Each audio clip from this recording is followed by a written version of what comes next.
there are a lot of emotionally abusive people out there, and so the chances that we're going to interact with somebody who is emotionally abusive is very high.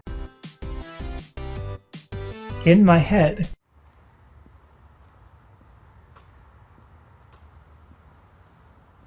Hey everybody, if you're new here, I do mental health videos Monday through Friday, so hit subscribe if you're interested in mental health and you want to keep your mental health up to par. I have over 220 videos at this point and we are just getting started. So hit subscribe, hit the bell after you hit subscribe if you want to get notified every time I do a video. Tonight we are going to talk about why you keep getting into emotionally abusive relationships. I get this question a lot because people are like, what is wrong with me? Why does this keep happening? And it's kind of a mistake actually to think that there's something wrong with you, but we're going to talk about why this keeps happening to you.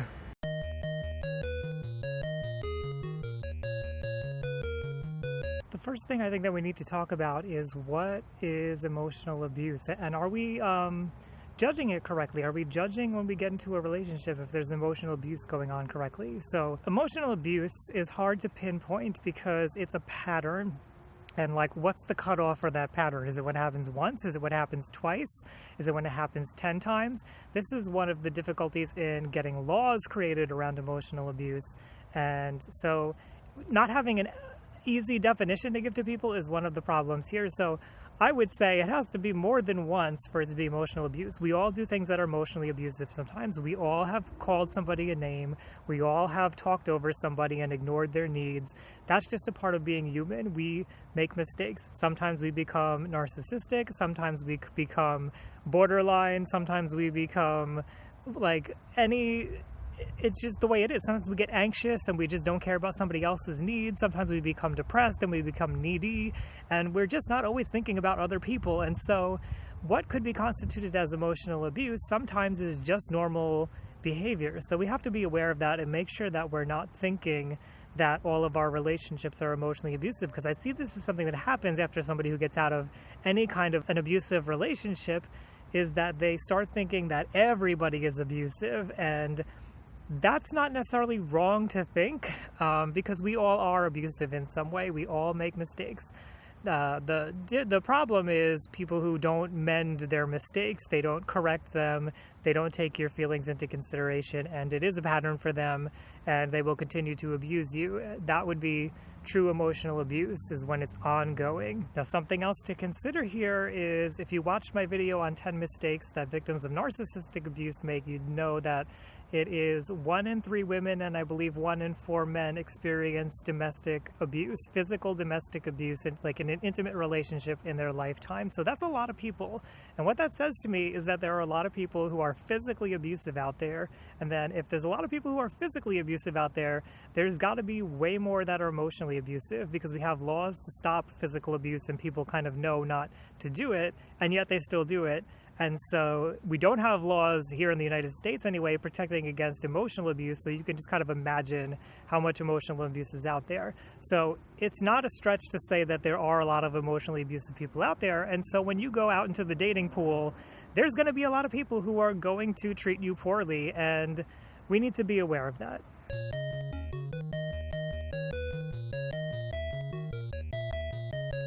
Basically, we want to make sure that we are not thinking that everybody is going to be emotionally abusive towards us, while also being aware that there are a lot of emotionally abusive people out there, and so the chances that we're going to interact with somebody who is emotionally abusive is very high. So what do we do about this? How do we stop from getting into these relationships? Well, my first thought is we can't stop that. That's just going to happen. It's part of being a human being, is that you cannot 100% shield yourself from people who are going to harm you. There's just too many of them out there at this point in human evolution, or whatever you want to call it, and so we have to be aware that they're out there and do what we can to protect ourselves. So what I would say is, you take a risk in interacting with anybody, and if you want to have a relationship with somebody, you have to take the risk. You have to be willing to put yourself out there, be vulnerable, and be okay with getting into some sort of pain at some point, and go from there. So one thing that I think everybody needs to do is to know what is acceptable and what is not acceptable behavior for them. You know, examples of things that would not be acceptable might be cheating. It might be ignoring you for more than a day. It might be not communicating well. Like, you get to decide here. You decide what's comfortable for you. If it's too painful for you to not be touched, for example, then you need to communicate that to your partner, first of all, that that's something that you need. But if it's too painful, then that might be enough to say, you know what, I can't do this. We're just not compatible. You never want to have physical contact, and I need that, so this isn't going to work out. And that's something to know at the beginning of a relationship. You know, maybe later on when you're in a relationship and you've sorted some of this stuff out, you can kind of bend for each other, but you don't want to start a relationship sacrificing so many things that are not things that are okay with you to sacrifice, because then you're going to be emotionally abused. You're going to feel like the other person's using you because you're never getting what you want in the relationship. And that's something else I should mention, is you need to communicate this. You need to let the person know, these are the things that I need in a relationship, and if that's not something you can give, then that's just what it is. Like right now in my personal life, I am single, and I know that if somebody needs like a whole bunch of time from me, that's something I just can't give right now, and that's something I personally know that I value is a lot of time. So for me, I'm not even really looking for a relationship. You know, I'm kind of out there browsing, I guess, to see what's out there, but I'm not super able to commit to anybody right now. So that is what I would say up front to somebody. And so that's something they need to know. And if that's a deal breaker for them, then we're just not a match right now, and that's okay. There are billions of people here on the earth. Somebody will be compatible with you at some point in your life. You don't need to have them in your life today. Something else that we need to talk about is you never need to want to be desperate going into a relationship, feeling like you need somebody. If that's the case, there's probably stuff you need to work on your own, so that you don't feel like you need a relationship. You don't desperately need somebody around, because if that's the case, there's something going on there. There's something psychologically that's wired into you that makes you feel like you need somebody, and you need to fix that, because nobody in this world is going to save you. Nobody's going to fix all your problems for you. If you enter into a relationship with all those problems, expecting the other person to bend around them and to mold their life to you, you're just going to be unhappy. The other person's going to be unhappy, and you're going to get emotionally abused most likely, because there's no way that somebody can meet all of your needs. That is something you bring to a therapist, if anything, to work out with.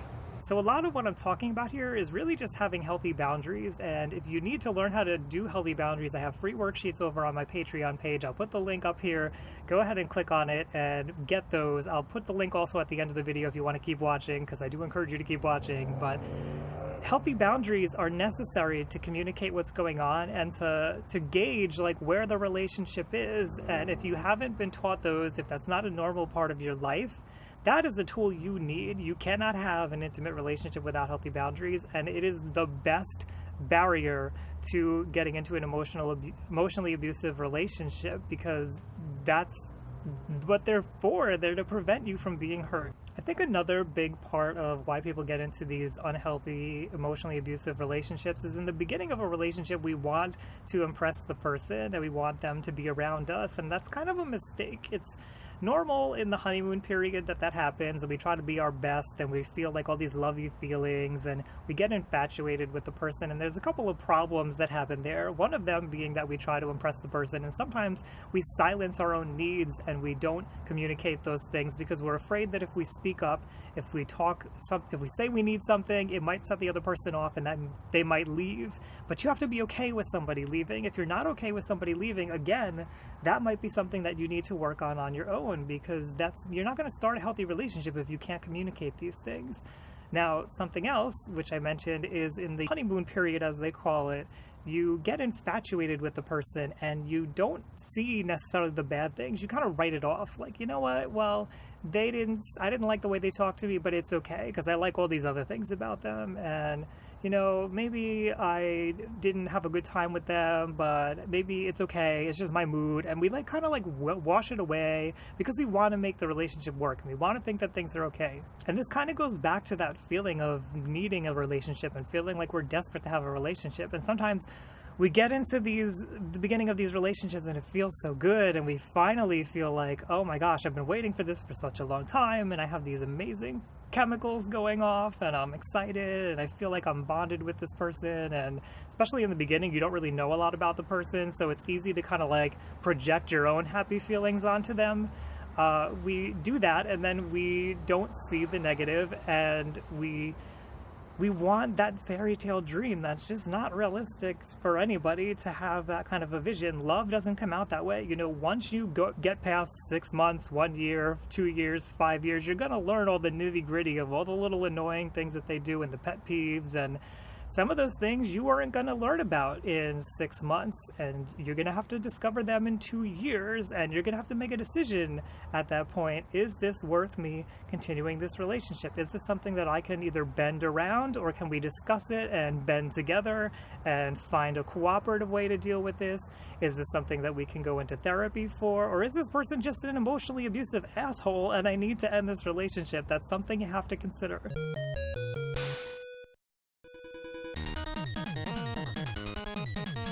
I have to say that if you're somebody who has been through childhood emotional abuse, then you may not notice what emotional abuse is in adulthood, because you were never taught how to defend yourself against it, because it was just normal in your household. That's just the way things were. And so for you, you may think things that are emotionally abusive are just normal, and you don't recognize the signs until it's hurting so bad that you feel like you have to do something about it. So what your job is to recognize what emotional abuse is, and the easiest, most simplest way to do that is when something doesn't feel good, when something doesn't feel right, listen to that feeling. Don't push it off, don't dismiss it. That's probably something you were taught in childhood, that your feelings don't matter, and to brush them aside and suck it up and keep moving on and keep pushing through. No, don't keep pushing through. Listen to your feelings, they matter. So if you need help with all of this, again, I have free worksheets for boundaries on my Patreon page. If you need like extra super help, there's also some more, like a more advanced set of them that you can get if you just contribute and help me to do everything that I'm doing here already. So go check those out on Patreon. If you're new here, mental health videos Monday through Friday. If you want to make sure that your mental health is in tip-top shape, then hit subscribe and hit the bell afterwards to get notified every time I do a video. And now I'm going to pass this off to you, because I know a lot of my audience has been through abusive relationships and they feel like this is something they keep getting stuck in. So why do you think that keeps happening to you? What is going on, and what could you do better to stop that from happening? Leave that down below with our community so that we can discuss it here together. As always, thank you for being here, and I'll see you around next time, guys.